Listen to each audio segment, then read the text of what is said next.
Hey guys, Thomas Sasulu Jr. here, aka Mustached Tom, here to review the movie Boarding School. So the movie starts with some typical just town shots and some music that gets right into it. And we're introduced to our main character, Jacob, who lives in New York City in the 90s. And he does these activities while he's in his house to, I guess, make sure he's not scared of anything. He covers his windows, he blocks his mirrors, and is seeing like these things, like this woman grab him, for instance, and he also sees that his mother, at least on that night, was trying to was warning that she would attempt to kill him if she kept that up, or if he kept that up, I should say. And at least at the beginning, the stepdad is trying to be a little bit more reasonable. However, shortly after, their grandmother passes away, or I should say, his grandmother passes away. So they all attend this funeral, and this woman talks to Jacob about her and how she was abused, and grips him, and he kind of gets freaked out. And now the mother is like on his defense, so the mother character kind of does a 180 pretty quickly in the movie. Anyways, he watches some TV after he returns, and he meets up with some this other family, where we meet this girl, Christine, who we'll see a little bit later on. But the two families meet up, and Jacob and Christine are talking. And she insists that he is not a boy, and it cuts to him getting into a fight and then getting detention. So we go through a little mini montage of him doing some stuff. But then he hears a noise and goes to investigate. He goes near one of the windows and checks out and puts on like this little cassette, and he finds some of his grandmother's stuff. So he starts to put it on. He starts to cross-dress, essentially. Putting on the jacket, putting on this blue dress, all of it.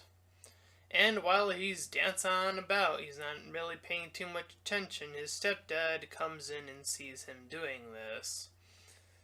It immediately cuts to Jacob going into this office, where they tell him that he's going to meet this doctor slash principal character,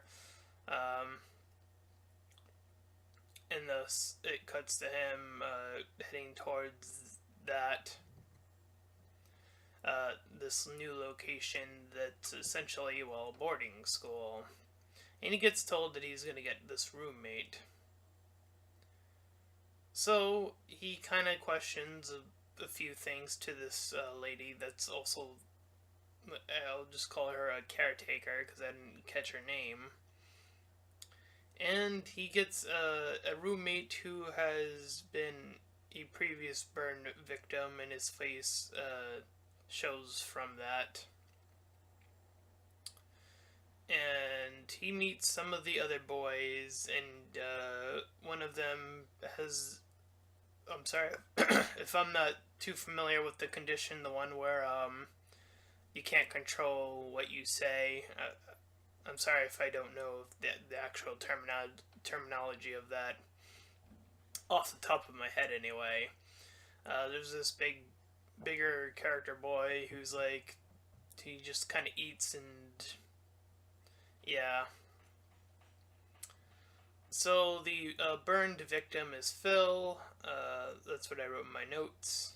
And we also meet Christine, who at first seemed like the most quote unquote normal of them, at least, and kind of brushes off the rest of them, calling them freaks. Uh, and, she's trying to get herself out. So, anyway. So, she gets punished afterwards. And after that, we cut to Jacob playing some catch. And Christine, calls him, or I believe it was him, a spaz, or the other, the one that swears a lot. And she mentions how odd it is that they're only going to be at this boarding school, quote unquote, for only 2 weeks. So Jacob sees that they have a smaller eating area than the last time that they ate from before. And he talks to Phil, the burned victim, about these stars that he's putting on his wall. And it turns out that he's actually pretty knowledgeable about space and some pretty deep math as well.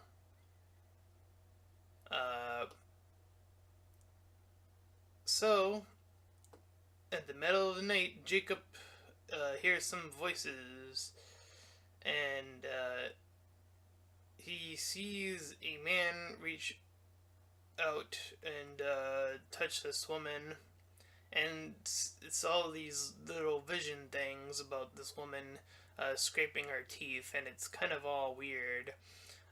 Jacob wakes up seeing that he has one of the gloves on that he had from the dress that he had from prior. So, they go to class and they consistently read the Bible.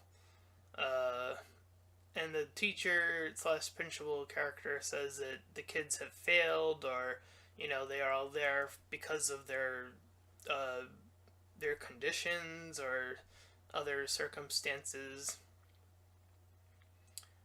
And we see that Christine wants to use the restroom temporarily and gets in there late, so she once again gets punished. And afterwards talks to Jacob about how these 2 individuals are lying. So the temperature, I'll use that word, of this scenario gets kind of different now. But she's getting all up on Jacob again, getting him to touch her face. And she once again reiterates the point of him being very feminine, and he doesn't want to hear any of that. But as they're talking, they get cut off by that lady caretaker.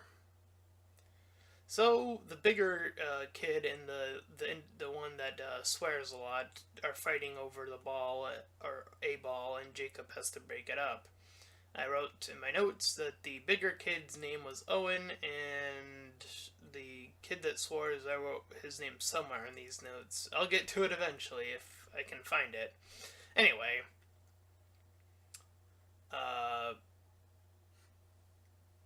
afterwards, Jacob and Phil, the burned victim, talk to each other, and Phil mentions how he walked like a girl, very feminine. That being, of course, referring to Jacob, although we never actually see him necessarily walk off, so that was a little bit weird that he would say that, and we don't know what that actually means, necessarily. But they both hear a noise in the distance, and Jacob wants both of them to take a look. But Phil wants to stay behind, but gets dragged forward anyway. There's these 2 other characters that are in this household. They are twins, Larry and Kelvin. The boy who swears a lot, there we go, I wrote it right here, his name was Frederick. And the bigger kid made a mess, bodily mess, I'll say that. And his name, the bigger character, was Elwood, I believe his name was. And Elwood sees that Frederick has officially hung himself. So, with that discovery, Christine wants to get the heck out of here, and Jacob goes with her. But they see once they get outside that the car that they towed away hadn't fully left and had actually set up a triple alarm as well. So Jacob gets told to go to his room, but he actually stays behind as the girl Christine gets punished for leaving because the principal slash doctor figured it out. But Jacob actually decides to stay behind to actually hear her being punished, and she's actually laughing. So her thing is all about getting hurt. Like, she actually enjoys getting hurt. So, Jacob afterwards talks to the doc, and it gets even more bizarre because he says that she killed her brother and mother, and that she was a flat-out killer, Christine that being. And the doc wants Jacob to help out with everything, so he kind of does. He takes care of the others, essentially. We learn a little bit more about the twins, but not too much. It's assumed that they are clearly adopted, even though they say that they're not. Anyways, he gets called over by Christine once again, who has found the remaining parts of his dress that he had from before. And she actually just flat out admits that she killed Frederick. And she said that he fondled himself, and what she did was told him how to hang himself and how that would feel even more pleasurable if he did it that way. So Jacob, goes on his own and then eventually wakes up. And so he goes to check up on Elwood, who now has a pillow covered over his mouth, and now he's also dead. So Jacob takes a look into the twins, who are still fine. And he goes to head downstairs, by the way, at this point in time. He just has the whole dress on, I believe, at this point. And he hears the caretaker and the doc talking about souls, even though it doesn't really ever really add up to much. Like, I almost was assuming that was going to go to a whole nother level, but I'm actually kind of glad that it kind of stayed within this more realistic, and I put that in kind of quotes still, sort of style. Anyways, so Jacob's hiding, this stuff is going on, moving about. He goes into this lab and sees the various dead bodies of this real doc and this real actual caretaker who have been murdered way before, as well as I believe the other body was either one of the other two that died one of the two kids. I believe it was the first one. Regardless of which one it was, it's very clear that these two were the fake caretaker and the fake doctor were killers.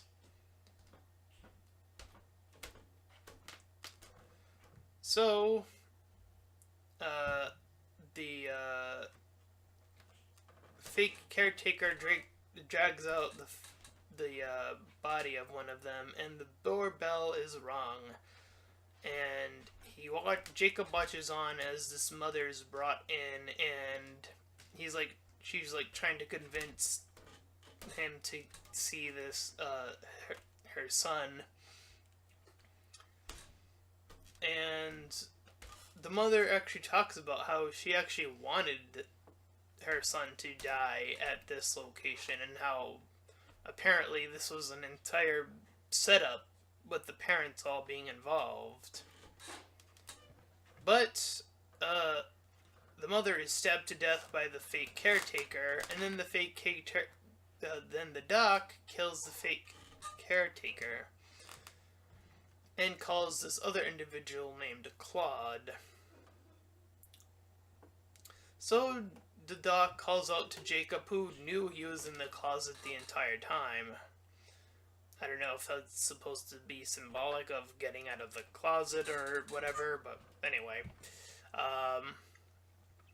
So the doc gets Jacob to help carry out the bodies, and he's in this situation where he kind of knows he kind of has to do whatever he's told. Otherwise, he's probably just gonna get killed right off the bat. So he helps carry out the bodies, and he even the doc, once Claude arrives, kills him as well.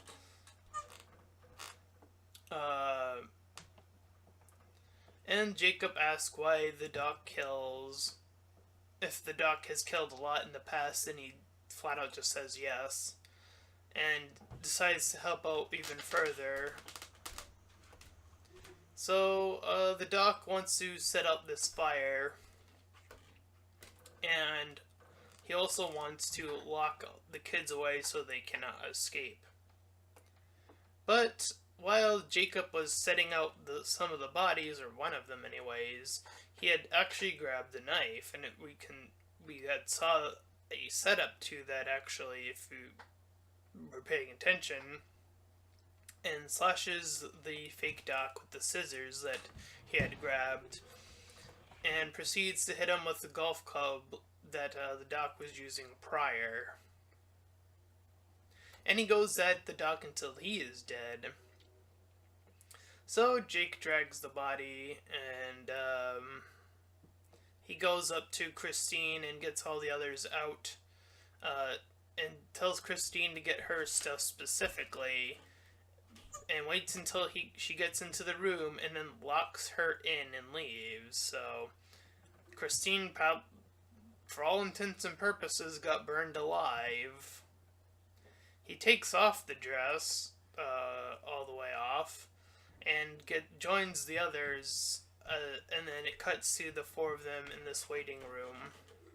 And the kids meet up with their parents, and he specifically warns Phil's father, because there was some part in there, I probably forgot where it happened, I didn't write it in my notes, where Phil talked about how the father put him there, and the whole setup thing, as I mentioned prior, that was all part of that. So he wanted to make sure that Phil specifically was going to be okay. Seemed like the other two, the twins, were all set, I guess.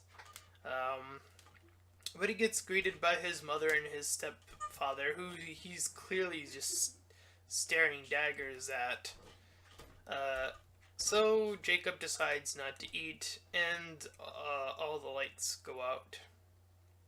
And we get this one last vision of this military man and his grandmother, who the grandma killed the military man, using her sharp teeth.